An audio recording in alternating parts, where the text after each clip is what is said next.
அனைவருக்கும் என்னுடைய மூகாம்பிகை அக்ஷய குபேர வணக்கங்கள். ஸ்ரீராம ராம ராமேதி ரமே ராமே மனோரமே சகஸ்ரநாம சத்வல்யம் ராமநாம வராரணி. 2025ல மீன ராசியில் நடக்கக்கூடிய சனி ராகுவினுடைய இணைவு ஒரு 3 ராசிகளுக்கு பார்த்தீங்கன்னா, சில அசாதாரணமான சூழ்நிலையை உருவாக்கக்கூடிய அமைப்பை உருவாக்கி கொடுக்கும். பயமுறுத்துறதுன்னு நினைக்க வேண்டாம். எல்லாருடைய ஜாதகத்திலுமே பார்த்தீங்கன்னா, இந்த ராகு கேதுக்களுடைய அமைப்பு இருக்கும். எல்லாரோட ஜாதகத்திலும் இருக்கும். நீங்க எடுத்து பாருங்க. ராகு எங்க இருக்கோ அதுக்கு நேர் ஆப்போசிட் 150 டிகிரில கேது இருப்பார். ஒரு ஃபார்வர்ட நோக்கி ஒரு கிரகங்கள் போகுது அப்படின்னா, சில கிரகங்கள் பின்னோக்கி இழுக்கும். அதுக்கு பேர் தான் கேதுன்னு பேரு. அப்படி இந்த ராகு, கேது, சனி, ராகு, கேதுக்கள் இந்த 3 கிரகங்கள் எந்த கிரகத்தோட சேருதோ, அந்த கிரகத்தினுடைய பலத்தை எல்லாம் அ அரிச்சு எடுத்துருங்கிற மாரி, பலத்த இழக்க செஞ்சுரும் அப்படிங்கிற மாரி, இந்த சனி, ராகு காம்பினேஷன் பார்த்தீங்கன்னா, நெறைய பேருடைய வாழ்க்கையில புரட்டி போட்டுரும். நெறைய பேர பார்த்தீங்கன்னா தெரியும். ஜெயிலுக்கு போறது, கொலை பண்றது, கோபத்துல தன்னை அறியாம சில செயல செஞ்சுட்டு அதுக்கப்புறம் வருத்தப்படுறது. ஓன்னு உட்காந்து ஓவர் டிப்ரஷன் ஆயி, தன்னை மாய்த்துக் கொள்வது. இது எல்லாமே பார்த்தீங்கன்னா, இந்த கிரகங்களுடைய அமைப்பு தான்.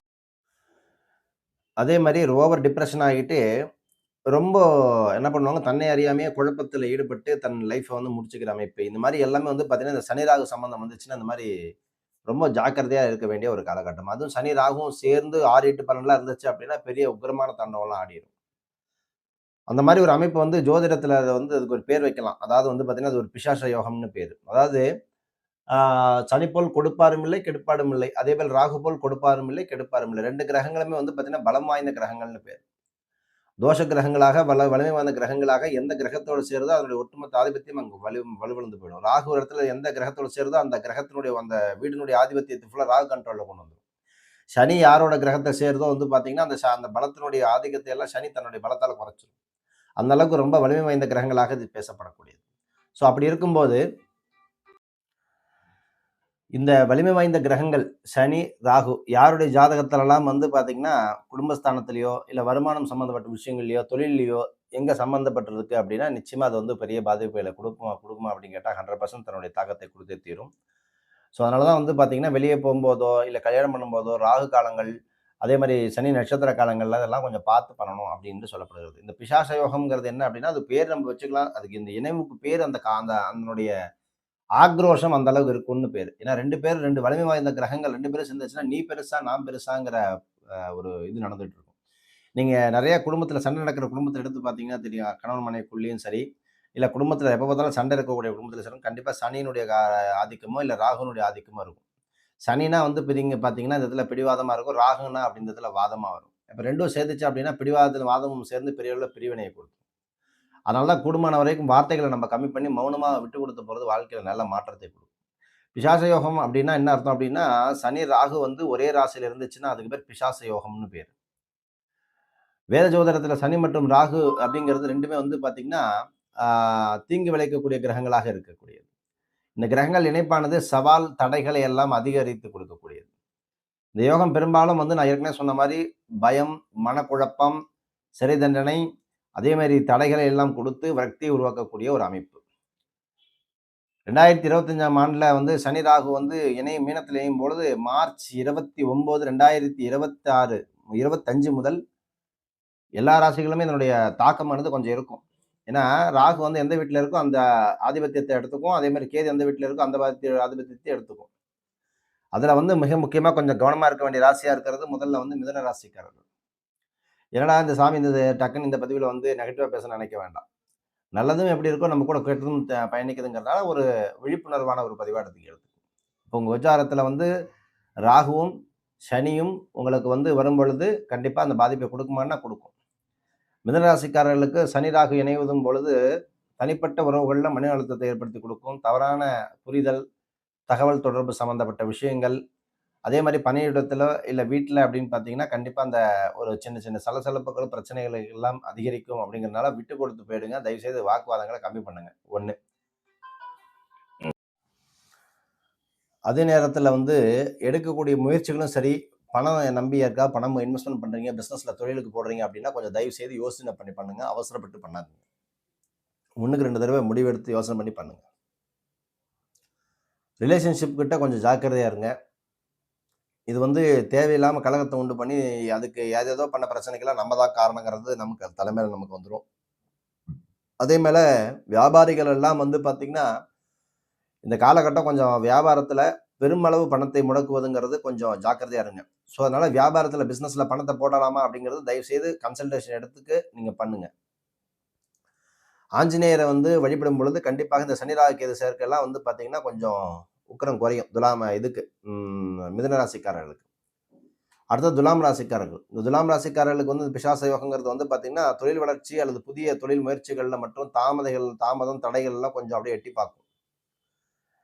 அதனால அந்த பதட்டம், தலைவலி, பித்தம் சம்மந்தப்பட்ட விஷயங்கள், தூக்கமின்மை, உடல்நல தொந்தரவுகள் எல்லாம் கொஞ்சம் அப்படியே எட்டி பார்க்குங்கிறதுனால கொஞ்சம் அதில ஜாக்கிரதையா இருங்க. ஹெல்த் விஷயத்துல ரொம்ப ஜாக்கிரதையா இருங்க. நிம்மதியா தூங்குங்க. டைமுக்கு சாப்பிடுங்க. அவுட் சைட் ஃபுட்ட நெறைய தவிர்த்துருங்க. அதே மாரி நிதானமா இருப்பதும், உடல் நலத்தில் யோகாசனம், மந்திர ஜபங்கள் இது உங்களுக்கு நல்ல மாற்றத்தை குடுக்கும். தேவையில்லாம வந்து பார்த்தீங்கன்னா, நான் வந்து ஒருத்தருக்கு போய் ஹெல்ப் பண்றேன். நான் அவங்களுக்கு வந்து இத பண்ணி குடுக்குறேன், அத பண்ணி குடுக்குறேன் அப்படின்னு சொல்லிட்டு நீங்களா போய் செஞ்சுட்டு கடைசியில அவ பேர போய் சம்பாரிச்சுக்காதீங்க. சனிக்கிழமை அன்னைக்கு சனி பகவானுக்கு எள் விளக்கு போட்டு தீபம் ஏத்துங்க. எள்ள எரிக்காதீங்க. எள்ளு எண்ணெய் தீபத்த போட்டு வழிபடுங்க. நிச்சயமா உங்களுக்கு ஒரு நல்ல மாற்றம் துலாம் ராசிக்காரர்களுக்கு கண்டிப்பா கிடைக்கும். அடுத்ததா வரக்கூடிய அதுக்கூடிய ராசியா பார்க்கும்போது கும்பராசி. கும்பராசிக்கு அதிபதி சனி. சனி ராகு சேர்ந்துச்சு அப்படின்னா, எதுவும் சனியில ராகு சேர்ந்துச்சு அப்படின்னா, அதனுடைய அனுபவம்லாம் என்ட்ட இருக்கு. எவ்வளோ குடுத்தாலும் பத்தாது. எவ்வளோ செஞ்சாலும் திருப்தி ஆகாது. அவங்க பிரிச்சது தான் கரெக்ட் அப்டின்ட்டு பேசிட்டு இருப்பாய்ங்க. தனிப்பட்ட உணர்ச்சி, கொந்தளிப்பு சம்மந்தப்பட்ட விஷயங்கள் இதெல்லாம் என்ன பண்ணும் அப்டின்னா, அவங்களையும் குழப்பி, அவங்க கூட இருக்கிறதை குழப்பறது இந்த சனி, ராகு, கேதுனுடைய ராசிக்கு இந்த கும்ப ராசிக்கெல்லாம். குடும்பம் மற்றும் சமூக உறவுகள்ல வந்து கண்டிப்பா இது ஒரு பிரளயத்தை ஏற்படுத்திக் குடுக்கும். தொழில் வாழ்க்கையில பல பின்னடைவுகள சந்திக்கிறதுக்கு உண்டான அமைப்பை ஏற்படுத்திக் குடுக்கும். சக ஊழியர்கள், மேலதிகாரிகளோடலாம் வந்து பார்த்தீங்கன்னா, அந்த மோதல்கள் எல்லாம் இருக்கிறவங்க அப்படிங்கிறதெல்லாம் அனுசரிச்சு போயிருங்க தயவு செய்து. வேலை இழக்கக்கூடிய சில நேரத்துல வந்து நம்ம ஏதாவது ஒண்ணு பேசி எடக்கு முடக்கா பேசிக்கிட்டு, நான் இவ்வளவு நாள் வேலை செஞ்சிருக்கேன், இவ்வளவு நாள் பண்ணியிருக்கேன். எனக்கு ஒண்ணும் மரியாதை இல்லையா? அப்படி இப்படின்லாம் நீங்க ஏதோ ஒண்ணு ஈகோவ காட்ட போனீங்க அப்படின்னா, கண்டிப்பா அத வந்து வச்சு செஞ்சு விட்டுருவாரு. அதனால கொஞ்சம் இந்த சனி பகவானும், அந்த ராகு பகவானும் சஞ்சரிக்கக்கூடிய காலகட்டத்தில கொஞ்சம் ஜாக்கிரதையா இருங்க. பேசுங்க, பழகுங்க. ஒரு டிஸ்டன்ஸ கீப் அப் பண்றது நல்லது. தேவையில்லாம நான் ஒருத்தருடைய வாழ்க்கையில போய் நான் மூக்க நுழைச்சு நான் வந்து பஞ்சாயத்து பண்றேன் அப்படிங்கிற விஷயத்தெல்லாம் தயவு செய்து விட்டுருங்க. சரியா? வியாபாரத்துல ஏற்படக்கூடிய அந்த நிதி பின்னடைவு எல்லாம் வந்து இருக்கிறதுனால, இந்த கும்பராசிக்காரர்கள்லாம் கொஞ்சம் நிதானமா இருங்க. அவசரப்படாதீங்க. தேவையற்ற விரைய செலவுகள்லாம் தவிர்த்துறது நல்லது. அவசியமா ஒரு செலவு வந்து அவசியமா, அவசியம் இல்லையமான்னு பார்த்து பண்ணுங்க. பாதிப்புகளை குறைப்பதற்கு எல்லாம் என்ன பண்ணணும் அப்படின்னா, சனிக்கிழமை அன்னைக்கு வந்து பார்த்தீங்கன்னா, கண்டிப்பா பத்திரகாளி, ஆஞ்சநேயர், அதே மாரி வந்து பிரத்யங்கிரா தேவி, அதே மாரி முனீஸ்வரன், இந்த மாரி ஐயனார் தெய்வங்களை எல்லாம் வழிபடுவது ரொம்ப விசேஷம். ஆக இந்த சனி, ராகு சம்பந்தம் வந்து பார்த்தீங்கன்னா, இந்த பிசாச யோகம் வந்து பார்த்தீங்கன்னா, அந்த சேர்க்கை வந்து 2024 சனி, ராகு மீனத்தில இணைகிறதுனால அப்படிங்கிறதுனால, இந்த சனியும், ராகுவும் வரும்பொழுது கண்டிப்பாக கொஞ்சம் அந்த அறிகுறி கொஞ்ச நாளைக்கு இருக்கும். அது எப்ப அப்படிங்கிறத நான் உங்களுக்கு ஏற்கனவே சொல்லிட்டேன். மார்ச்லேருந்து இருக்கு. கொஞ்சம் இந்த துலாம் ராசிக்காரர்கள், மிதுன ராசிக்காரர்கள், கும்ப ராசிக்காரர்கள் கொஞ்சம் அலர்ட்டா இருங்க. விழிப்புணர்வா இருங்க. பயப்படணுங்கிற அவசியமே கிடையாது. நம்ப அதான் சொல்லுவாங்கல்ல, மடியில கனம் இருந்தா தான் வழியில பயம். மடியில பயம் இல்லன்னா அப்படின்னா, வழியிலும் பயம் இல்ல அப்படிங்கிறத புரிஞ்சுக்கோங்க. செஞ்ச தப்புக்கு தான் கிரகங்கள் தண்டனை குடுக்குமே தவிர, என்ன அப்பப்ப நம்ம போய் இந்த கிரகத்தினுடைய வாயில போய் விழுந்திருக்க கூடாது. நம்மளா தேவையில்லாம ஒருத்தர பத்தி தப்பா பேசுறது, புறம் பேசுறது, அடுத்தவங்களுக்கு நான் அத பண்ணி தரேன், இத பண்ணி தரேன்னு சொல்லிட்டு நம்மள வந்து அடுத்தவங்களுடைய பணத்த ஆட்டைய போடுறது, இதெல்லாம் வேண்டாம். தயவுசெய்து விட்டுருங்க. நல்லது நினைப்போம். நல்லதே செய்வோம். நம்மளால முடிஞ்சது செய்வோம்.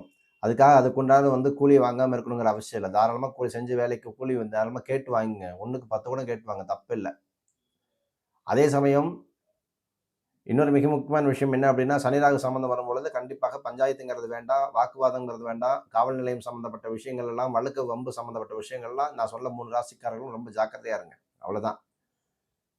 சனி, ராகு சேர்ந்துருச்சு அப்படின்னாவே கண்டிப்பா பத்ரகாளியினுடைய வழிபாடு, பிரத்யங்கிராவுடைய வழிபாடு, லட்சுமி நரசிம்மருடைய வழிபாடு தொடர்ந்து பண்ணிட்டு வாங்க. நிச்சயமா மாற்றம் கிடைக்கும். யாருடைய ஜாதகத்திலெல்லாம் சனி, ராகு சம்மந்தம் இருக்கோ, நான் சொன்ன வழிபாடுகள் எல்லாருக்கும் ஃபேவரா வேலை செய்யும். கரெக்ட்டா வேலை செய்யும். அத உங்களுடைய லைஃப்ல எடுத்து பாருங்க. ஒரு போராட்டம் தீர்க்க முடியாத ஒரு பிரச்சனை இருந்துகிட்டே இருக்கும். யாருடைய ஜாதகத்தெல்லாம் சனி, ராகு சம்பந்தம் வந்து ஜாதகத்துல இருந்துச்சு அப்படின்னா, தீர்க்க முடியாத போராட்ட பிரச்சனைகள்லாம் இருக்கும். ஸோ அதுக்கு பேர் பிசாச யோகங்கிறது பேரு. ஸோ அத சரி பண்றதுக்கு என்ன பண்ணணுங்கிறத சொல்லியிருக்கேன். உங்க ஜாதகத்துல இருக்கக்கூடிய அமைப்பு, அந்த பாவங்கள் எந்த இடத்துல இருக்கு, எப்படி வேலை செய்யுது, தடுக்கக்கூடிய நிலையில இருக்கா, முடக்கக்கூடிய நிலையில இருக்காங்கிறத ஜாதகத்துல கன்சல்டேஷன் எடுக்கும்போது அது டீட்டெயிலா நான் சொல்ல முடியும். ஸோ இத கரெக்ட்டா ஃபாலோ பண்ணுங்க. அடுத்த பதிவுல வேற ஒரு இணைய பத்தி சிறப்பா பேசுவோம்.